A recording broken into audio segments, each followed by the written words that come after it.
Hai Sobat Diet, di video sebelumnya kita telah membahas 4 prinsip ekonomi dan bagaimana individu mengambil keputusan.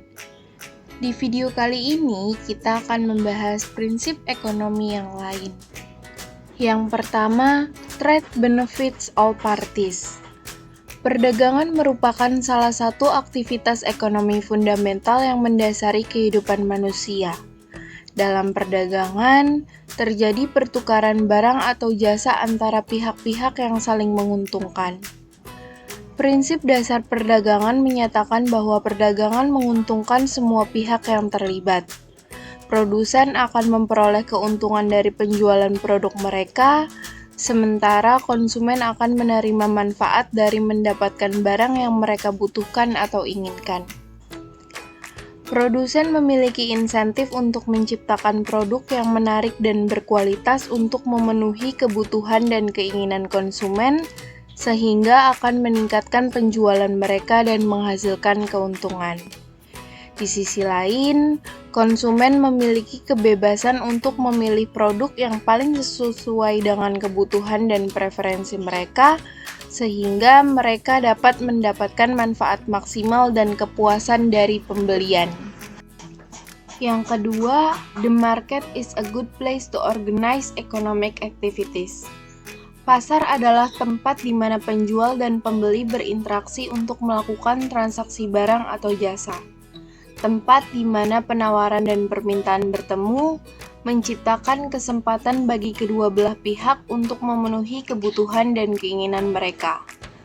Pasar memiliki kemampuan untuk mengordinasikan kegiatan ekonomi secara efisien. Melalui interaksi antara penjual dan pembeli, pasar dapat memfasilitasi alokasi sumber daya yang optimal, di mana produk dan layanan yang dihasilkan bertemu dengan permintaan konsumen.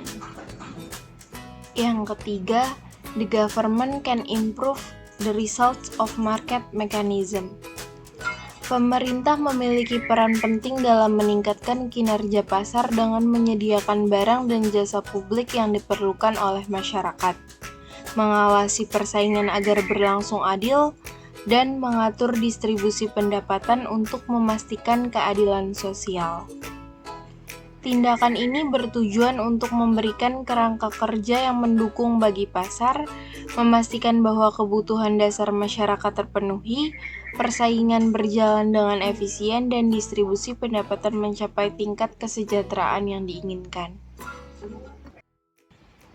Yang keempat yaitu a country's standard of living depends on its ability to produce goods and services. Yang menjadi faktor penentu tingkat standar hidup suatu negara adalah produktivitas, yang mengacu pada jumlah barang dan jasa yang diproduksi oleh masyarakat dalam setiap periode waktu tertentu. Semakin tinggi tingkat produktivitas masyarakat suatu negara, semakin besar kemungkinan mereka untuk menikmati standar hidup yang lebih baik. Konsep produktivitas dan standar hidup ini juga memiliki dampak yang signifikan terhadap kebijakan publik.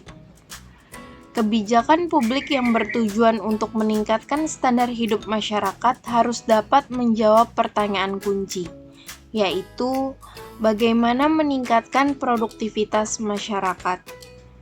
Untuk mencapai hal ini, diperlukan upaya seperti penyediaan pendidikan yang berkualitas, fasilitas yang memadai, penerapan kebijakan yang tepat, serta dukungan teknologi yang canggih. Meningkatnya produktivitas merupakan faktor krusial dalam memperbaiki standar hidup masyarakat karena memungkinkan lebih banyak barang dan jasa diproduksi dengan menggunakan jumlah sumber daya yang sama atau lebih sedikit. Oleh karena itu, upaya untuk meningkatkan produktivitas masyarakat melalui berbagai cara, seperti investasi dalam pendidikan untuk meningkatkan keterampilan dan pengetahuan tenaga kerja, pengembangan infrastruktur yang mendukung kegiatan ekonomi, serta promosi inovasi dan teknologi yang dapat meningkatkan efisiensi produksi.